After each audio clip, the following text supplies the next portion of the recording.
দর্শক, এবার দেখব সাতক্ষীরার নির্বাচনী প্রচার প্রচারণার চিত্র। সেখান থেকে যুক্ত হচ্ছেন সহকর্মী শরীফুল্লাহ কায়সার সুমন। সুমন, আপনি জানাবেন কেমন দেখছেন সাতক্ষীরার নির্বাচনী প্রচারণা, কি কি প্রতিশ্রুতি দিচ্ছে প্রার্থীরা, ভোটাররা কতটা আশ্বস্ত হচ্ছে তাদের এই প্রতিশ্রুতিতে?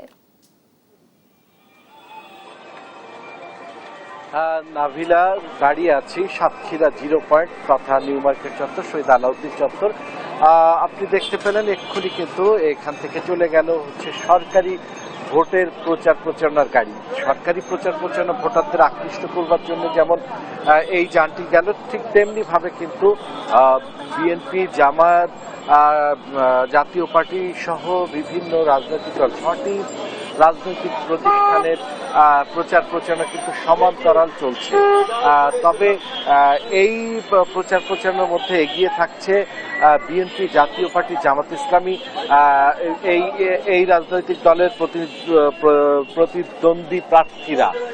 তারা কিন্তু বিশেষ করে বিএনপি এবং জামায়াতের মধ্যে হাড্ডাহাড্ডি লড়াইয়ের যে সম্ভাবনা সাধারণ মানুষরা দেখছে, সেই আলোকেই কিন্তু সাধারণ মানুষের দোরগোড়ায় যে পৌঁছচ্ছে এবং প্রতিশ্রুতি, আশ্বাস এগুলো দিচ্ছে সাতক্ষীরার 4টি আসনে জামাত ইসলামী এবং বিএনপির প্রার্থীরা।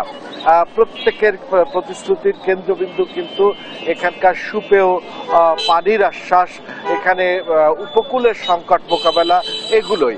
এবং সাধারণ মানুষও কিন্তু তারা তাদের যে সংকটগুলো তারাও কিন্তু প্রার্থীদের কাছে এগুলো বলছে। এই ছিল সাতক্ষীরার যে প্রচার প্রচারণা, তার সর্বশেষ নাভিলা।